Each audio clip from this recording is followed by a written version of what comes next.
السلام علیکم ورحمۃ اللہ وبرکاتہ۔ الحمد للہ وکفی والصلاة والسلام علی عباده الذین اصطفى خصوصا علی سیدنا ونبینا وشفیعنا ومولانا احمد المجتبی محمد المصطفى وعلى آلہ واصحابہ ذوی الاجتباء والاہتداء وعلینا معهم ولهم وفیہم الى یوم الجزاء۔ اما بعد فاعوذ باللہ من الشیطان الرجیم، بسم اللہ الرحمن الرحیم۔ فمن يعمل من الصالحات وهو مؤمن فلا كفران لسعيه وإنا له كاتبون۔ صدق اللہ العظیم۔ بڑے الصلاۃ والسلام علیک یا رسول اللہ، الصلاۃ والسلام علیک یا حبیب اللہ، الصلاۃ والسلام علیک یا نبی اللہ،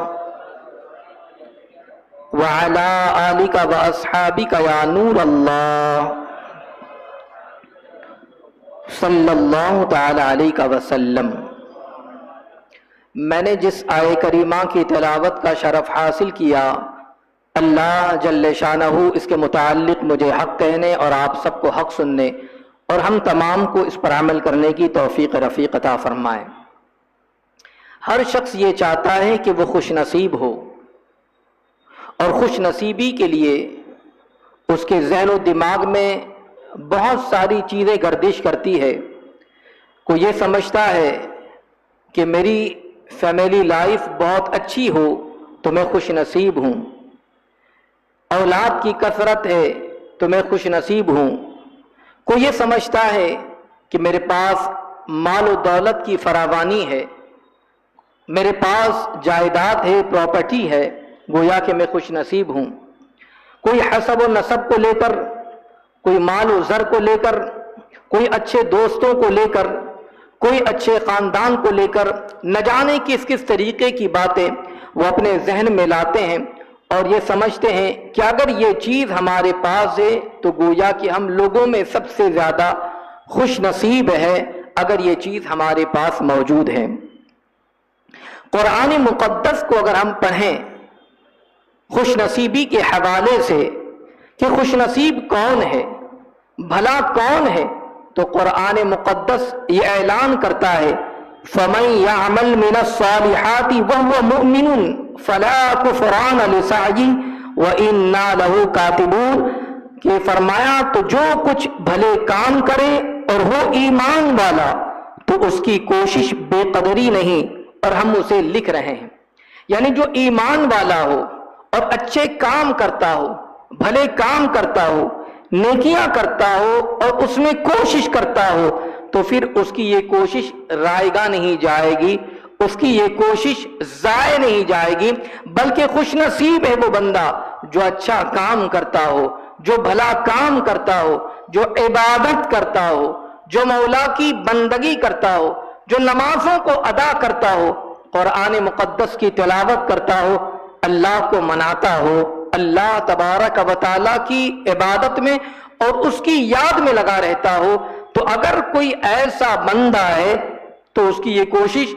ضائع نہیں جائے گی، رائگاں نہیں جائے گی۔ اس لیے ہمیں چاہیے کہ ہم اللہ تبارک و تعالیٰ کی عبادت و بندگی کر کے اللہ تبارک و تعالیٰ کو منانے کی کوشش کرتے رہیں، اور ذہن کے اندر اس چیز کو لائے اگر واقعی خوش نصیبی حاصل کرنی ہے، اپنے آپ کو نیک بخت بنانا ہوگا، اپنے آپ کو اللہ تبارک و تعالیٰ کا عبادت گزار بندہ بنانا ہوگا۔ میں یہاں پر آپ کو آقا دو جہاں صلی اللہ تعالی علیہ وسلم کے فرمان کی روشنی میں ایک بات بتانے کی کوشش کروں گا، ایک مثال کے ذریعے ہم سمجھنے کی کوشش کریں گے، جس کو پیارے آقا نور مجسم صلی اللہ تعالی علیہ وسلم نے بیان فرمایا ہے۔ آپ دیکھیں مفہوم حدیث ہے، آقا کریم نور مجسم صلی اللہ تعالی علیہ وسلم نے صحابہ کرام رضوان اللہ تعالی علیہم اجمعین کے درمیان ارشاد فرمایا، جس کا مفہوم ہے، فرماتے ہیں کہ تم جانتے ہو تمہاری اور تمہارے اہل و عیال، مال اور اعمال، یہ تمام کی تمام چیزوں کی مثال کیا ہے؟ صحابہ کرام رضوان اللہ تعالی علیہم اجمعین نے عرض کیا اللہ اور اس کے رسول صلی اللہ علیہ وسلم جانتے ہیں۔ پھر آقا کریم نور مجسم صلی اللہ علیہ وسلم نے ارشاد فرمایا تمہاری مثال تمہارے اہل و عیال اور تمہارے مال اور تمہارے اعمال کی مثال بیان کرتے ہوئے آقا کریم نور مجسم صلی اللہ علیہ وسلم مثال دیتے ہوئے ارشاد فرماتے ہیں، اور وہ مثال یوں بیان فرماتے کہ ایک ایسا شخص ہو جس کے 3 بھائی ہو اور موت کا وقت قریب آ جائے، اب اس کے بعد وہ شخص اپنے 3 بھائیوں کو بلائیں اور بلانے کے بعد ایک سے کہے اے میرے بھائی تم میرے بھائی ہو، تم مجھے اچھی طریقے سے جانتے ہو، موت کا وقت ہے، آخری وقت ہے، بتاؤ تم میرے ساتھ کیا معاملہ کرو گے؟ تینوں بھائیوں میں سے جب ایک بھائی سے یہ بات کہیں تو ایک بھائی اس میں یہ کہے میرے بھائی میں تمہارے ساتھ اتنا سلوک کر سکتا ہوں کہ جب تمہارا انتقال ہو جائے تو میں غسل کا انتظام کروں گا، کفن و دفن کا انتظام کروں گا، جنازہ لے چلنے کے لیے میں تمہارے ساتھ ساتھ تمہارے جنازے کو لے جاؤں گا اپنے ساتھ، کبھی میں کاندھا دوں گا کبھی کوئی اور کاندھا دے گا، یہاں تک کہ قبرستان میں پہنچا دوں گا، اور قبرستان پہنچانے کے بعد تمہارے دفن کے سارے انتظامات بھی میں کر لوں گا، اس لیے کہ تم میرے بھائی ہو، ہاں جب تمہیں دفن کرنے کے بعد واپس لوٹوں اور کوئی تمہارے بارے میں پوچھے تو بھلائی کے علاوہ کوئی اور بات نہ کروں گا۔ جب اتنی باتیں اس نے کی اور پھر اس کے بعد وہ کہتا ہے اب اس کے بعد میرا معاملہ تو ختم ہو گیا، دفن کرنے کے بعد میں آ جاؤں گا۔ اللہ اکبر، آقا کریم نور مجسم صلی اللہ تعالی علیہ وسلم نے صحابہ کرام رضوان اللہ تعالی علیہم اجمعین سے فرمایا تم جانتے ہو کہ اس بھائی کی مثال کیا ہے؟ اللہ اکبر، آقا کریم صلی اللہ علیہ وسلم نے ارشاد فرمایا اس کی مثال، صحابہ نے کہا کہ اللہ اور اس کے رسول بہتر جانتے، فرمایا کہ تمہارے اہل و عیال کی طرح اس کی مثال ہے۔ اہل و عیال، گھر والے، یہ اس طریقے سے خاندان کی جو مثال ہوتی ہے کہ وہ جب تک کہ دنیا میں آپ ہیں ہمارے ساتھ ساتھ ہیں، گھر والے ساتھ دیں گے، رشتہ دار ساتھ دیں گے، خاندان والے ساتھ دیں گے، مگر جیسے ہی اس بندے کا انتقال ہوا اس کے تجہیز و تکفین کا اہتمام بھی کریں گے، تدفین کے کام بھی انجام دے دیں گے، اور اس کے بعد وہ سارا کے سارا معاملہ ختم۔ فرماتے کہ اس کی مثال تمہارے اہل و عیال کی مثال میں سے ہے۔ پھر اس کے بعد فرماتے ہیں کہ دوسرا بھائی ہو، اب اس سے پوچھے کہ بتاؤ تم میرے ساتھ کیا برتاؤ کرو گے، تم میرے ساتھ کیا سلوک کرو گے؟ تو پھر وہ شخص جس کی مثال مال کی طرح بیان فرمائی، اور وہ شخص کہتا ہے میرے بھائی ہمارے ساتھ تم معاملات کی بات کرتے ہو، بس یہ ہے کہ تمہارا انتقال ہو جائے گا، انتقال کے بعد میں تمہیں ساتھ لے چلوں گا، اور اس کے بعد کہتے ہیں کہ جہاں تمہاری آنکھیں بند ہوئی بس وہیں پر میرا رشتہ ٹوٹ گیا، اب اس کے بعد لوگ تمہیں جو ہے قبرستان تک پہنچائیں گے، لوگ تمہیں قبر میں اتار دیں گے۔ فرماتے کہ اس کی مثال گویا کہ تمہارے مال کی طرح ہے، مال کا ساتھ اسی حد تک ہوتا ہے کہ جب تک کہ انسان زندہ ہے مال اس کے کام آتا ہے، جب انسان دنیا سے کوچ کر گیا اب مال اس کو کوئی فائدہ نہیں دے گا، کوئی نفع نہیں دے گا، کوئی اس کو جو ہے نفع نہیں پہنچانے والا۔ تیسری مثال میرا آقا علیہ السلام بیان فرماتے ہیں کہ وہ تیسرا شخص جو اس کا تیسرا بھائی ہے، بتاتے ہیں کہ جب وہ شخص یہ کہے اے میرے بھائی تم نے میری بات تو سنی لیا ہے، اب بتاؤ تم میرے ساتھ کیسا برتاؤ کرو گے، تم میرے ساتھ کیسا سلوک کرو گے؟ وہ تیسرا شخص یہ کہنے لگ جائے گا ارے تم میرے بھائی ہو، گھبراؤ نہیں، فکر نہ کرو، میں قبر میں بھی تمہارا ساتھ دوں گا، یہاں تک کہ قبر اتارنے تک، قبر میں جانے تک، بلکہ قبر میں تمہیں لے جائیں گے، اس کے بعد میدان حشر کا معاملہ ہوگا، اس وقت بھی میں تمہارا ساتھ نہ چھوڑوں گا، میں قیامت میں بھی تمہارا ساتھ دوں گا، اللہ کی بارگاہ میں حاضر ہونے میں بھی تمہارا ساتھ دوں گا، گویا کہ ہر لمحہ ہر وقت میں تمہارے ساتھ آؤں گا، میں تمہیں کام آؤں گا۔ آقا کریم صلی اللہ تعالی علیہ وسلم فرماتے ہیں جانتے ہو در حقیقت یہ تمہارے نیک اعمال ہے، یہ اس کی مثال ہے۔ میرے آقا علیہ الصلوۃ والتسلیم کے پیارے دیوانوں، یہاں سے ایک بات جو ہمیں سمجھ میں آتی ہے وہ یہ ہے کہ انسان یہ سمجھتا ہے کہ میرا اچھا رشتہ، خاندان اچھا، فیملی لائف کے اندر میں اتنی خوش و خرم زندگی گزار رہا ہوں، میں خوش نصیب ہوں، میرے پاس مال کی فراوانی ہے، میں دولت مند ہوں، میرے پاس بینک بیلنس بھی ہے، میرے پاس تجوری بھری ہوئی ہے، مال بہت زیادہ ہے، میں خوش نصیب ہوں۔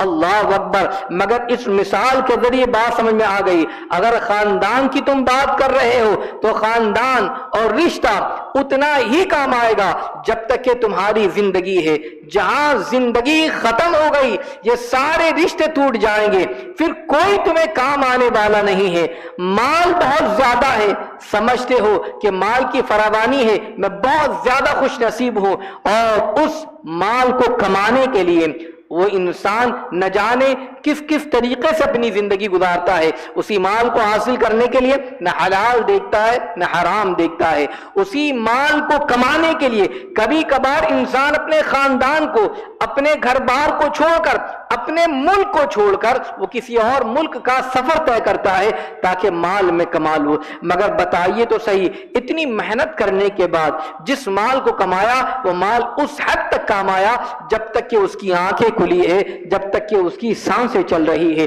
وہ خاندان جس کے لیے وہ ہر ایک سے لڑ جاتا ہے، اور ان رشتہ داروں کے لیے وہ نہ جانے کتنی قربانیاں پیش کرتا ہے، صبح سے لے کر شام تک اپنے خاندان والوں کو، اپنے گھر والوں کو سکھ میں رکھنے کے لیے وہ قربانیاں دیتا ہے، مگر جب تک کہ زندگی باقی ہے وہ کام آئیں گے، قبر میں اتار دیں گے اور اس کے بعد کام نہیں آنے والے۔ مگر آقا کریم صلی اللہ علیہ وسلم نے نیک اعمال کے حوالے سے ارشاد فرمایا، اگر بندہ دنیا کے اندر عبادت کرے گا، نماز پڑھے گا،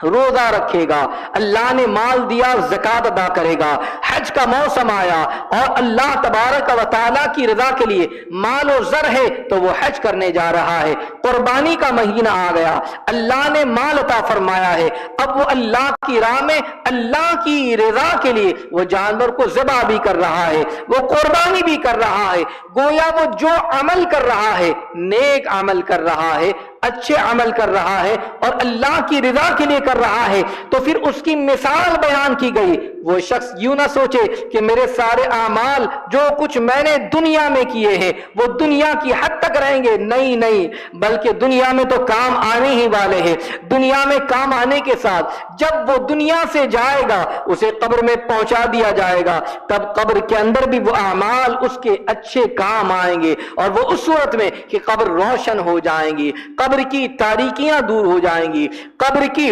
وحشت ختم ہو جائیں گی، اور قبر کا اندھیرا ختم ہو جائے گا، اس کے نیک اعمال اسے کام آئیں گے، یہاں تک کہ قیامت میں وہ پہنچے گا اللہ کی بارگاہ کے اندر وہی نیک اعمال اسے کام آئیں گے، میزان کے اندر نیکیوں کا پلڑا بھاری ہوگا، اللہ کی رضا حاصل ہوگی، اللہ تبارک و تعالی جہنم کے عذاب سے بچا لے گا، اللہ جنت الفردوس میں داخلہ فرمائے گا۔ اس لیے ہمیں چاہیے کہ دنیا کے اندر ہم آئے ہیں، اگر خوش نصیبی اپنے آپ کو خوش قسمت سمجھنا ہے یا خوش نصیب ہونا ہے تو پھر اللہ کی بندگی کرنے لگ جاؤ۔ یہ دنیا کی زندگی کیا ہے؟ تو قرآن کہتا ہے اعلموا انما الحیات الدنیا لعب ولہو وزینۃ وتفاخر بینکم وتکاثر فی الاموال والاولاد، فرمایا کہ جان لو کہ دنیا کی زندگی تو صرف کھیل کود اور زینت اور آپس میں فخر و غرور کرنا اور مال اور اولاد میں ایک دوسرے پر زیادتی چاہنا ہے،